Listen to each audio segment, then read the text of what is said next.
Hello दोस्तों, इस video में मैं आप लोगों को मैया सम्मान योजना के बारे में कुछ चीज़ें बताने वाला हूँ, जो कि बहुत ही इम्पोर्टेंट होगा कि अगला किस्त कब मिलेगा, भौतिक सत्यापन के बाद किसका नाम कटेगा, किसका नाम रहेगा, इसके बारे में मैं बताऊँगा। तो दोस्तों, इस वीडियो को लास्ट तक ज़रूर देखिए। जैसा कि आप सबको पता है कि कुछ दिन पहले भौतिक सत्यापन का फॉर्म भरा जा रहा था, जो कि एक प्रकार का एक अपडेट है। यानी उसमें ये पता चलेगा कि कौन मैया सम्मान योजना के मतलब लेने के योग्य है या कौन नहीं है। उसके लिए एक फॉर्म जारी किया गया था सरकार के द्वारा, जिस फॉर्म को भर के आंगनबाड़ी सेविका के पास जमा करना होता था। तो दोस्तों, ये जो भौतिक ये जो फॉर्म है, ये क्यों भराया गया, इसके पीछे क्या कारण है, दोस्तों इस वीडियो में हम लोग बात करेंगे। दोस्तों, जब मैया सम्मान योजना फॉर्म को लागू किया गया था, यानी जब स्कीम को लागू किया गया था, तब मतलब बिना कोई जांच का सबको ही भर दिया गया था। और उसके बाद ये हड़बड़ी में सबका नाम आ गया और सबको मिलना चालू हो गया। उसके बाद जब सरकार इसके बारे में जब और जानकारी प्राप्त किया, जब इसके बारे में सर्च किया, जांच कराया, तो देखा कि बहुत किसी का अयोग्य है, जिसके कारण उसका पैसा नहीं आ रहा था। इसीलिए ये भौतिक सत्यापन का फॉर्म को लाया गया। और इस फॉर्म में क्या क्या था वो आपको पता है, फिर मैं आप लोगों को एक बार फिर से दिखा देता हूँ। तो ये वो फॉर्म है दोस्तों, जो सरकार द्वारा जारी किया गया है। और ये जो फॉर्म है, इसमें आपको ये फॉर्म भरना ही है, तभी भौतिक सत्यापन आपका हो पाएगा। और इसमें पता चल पाएगा कि आप मैया सम्मान योजना पाने के योग्य है या अयोग्य। तो ये फॉर्म आप लोग तो बहुत कोई भर दिया होगा, जो कोई नहीं भरा वो भी अभी शायद हो रहा है, तो अभी भी आप भर सकते हैं।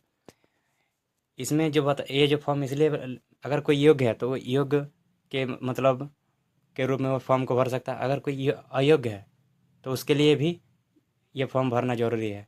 और अयोग्यता का कारण भी बहुत सारा दिया हुआ है, तो हम लोग एक एक करके योग्य अयोग्यता का जो कारण है उसको हम लोग देखेंगे। हम लोग एक एक करके अयोग्यता का कारण को समझेंगे कि इसका अयोग्यता का होने क्या का कारण है।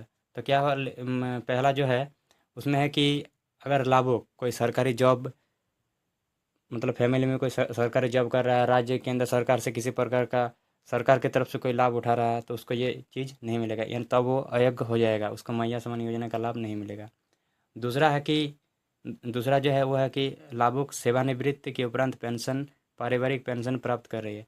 यानी लाभुक जो है उसका उम्र हो गया है, अब वो पेंशन उठा रही है, वृद्धा पेंशन, तो उसको भी ये लाभ नहीं मिलेगा। उसके बाद है कि लाभुक के परिवार का सदस्य वर्तमान अथवा भूतपूर्व सांसद या विधायक है। यदि लाभुक के परिवार में कोई विधायक है, कोई सांसद है, यहाँ था पहले, तो उसको भी ये लाभ नहीं मिलेगा। उसके बाद है कि लाभुक EPF धारी महिला है, यानी किसी प्रकार का सरकार से कोई फंड मिल रहा है सरकारी योजना का, तो उसको भी ये चीज़ मतलब मैया सम्मान योजना का लाभ नहीं मिलेगा। अगला है महिला बाल विकास सामाजिक सुरक्षा विभाग द्वारा संचालित अन्य सामाजिक सुरक्षा पेंशन योजना का लाभ पूर्व से प्राप्त कर रही है, तो उसको भी ये नहीं मिलेगा। यानी किसी प्रकार का कोई पेंशन सरकारी योजना से कोई लाभ उठा रहा है तो नहीं मिलेगा। अगला है कि लाभुक चयन के समय की अर्हता वर्तमान में नहीं रखती है। यानी उस जब फॉर्म भरा गया था उस समय जो डाला था डॉक्यूमेंट, उस समय और अभी के डॉक्यूमेंट में अगर किसी प्रकार का अंतर पाएगा, अयोग्यता पाएगा, तो उसको भी वो छाट देगा, उसको भी नहीं मिलेगा। और अगर दूसरा कोई और कारण है तो यहाँ आप लोग यहाँ लिख सकते हैं। अब मैया सम्मान योजना का लाभ किसे मिलेगा, तो बस उसे का लाभ मिलेगा जो यहाँ जितना कुछ दिया हुआ है, बस इससे वो बाहर होना चाहिए। इस तब वो योग्य हो जाएगा और उसको लाभ मिल जाएगा। और सरकार की तरफ से बहुत खबर भी आ रहा है, पेपर में भी छप रहा है कि बहुत जल्द मैया सम्मान योजना का लाभ दिया जाएगा। अब दोस्तों, मैं आप लोगों को आगे का अपडेट बता दूं कि मैया सम्मान योजना के राशि कब तक देने का चांस है, और कितना किस्त मिलेगा, और कितने लाभार्थियों को मिलेगा। तो देखिए, मुख्यमंत्री मैया सम्मान योजना की राशि 1 जून से 10 जून के बीच लाभार्थियों के बैंक खाते में ट्रांसफ़र की जाएगी। इस बार महिलाओं के अप्रैल और मई महीने की किस्तें को मिलाकर कुल 5,000 रुपये की राशि एक साथ प्राप्त होगी। यानी सरकार का कहना है कि जो अप्रैल और मई है, तो दोनों महीने का एक साथ पैसा यानी 2 किस्त एक साथ मिलेगा आपको 5,000 रुपये। और इसमें बताया गया कि योजना का लाभ पाने के लिए ज़रूरी बातें, यानी क्या क्या बातें को ध्यान में रखना चाहिए, क्या क्या योग्यता होना चाहिए तो लाभ मिलेगा। तो भौतिक सत्यापन जो फॉर्म भराया गया, यानी फिजिकल वेरिफिकेशन, जिन महिला का भौतिक सत्यापन बाकी है उन्हें 23 से 29 मई तक पंचायत कार्यालय या आंगनबाड़ी केंद्रों में अपना सत्यापन पूरा करना होगा। यानी अगर किसी का अगर भौतिक सत्यापन का फॉर्म भरना बाकी रह गया तो वो अभी भी यानी 30 मई तक भर के आंगनबाड़ी सेविका को जमा दे सकता है, तभी उसको ये लाभ मिलेगा। अगला है कि बैंक और आधार लिंक।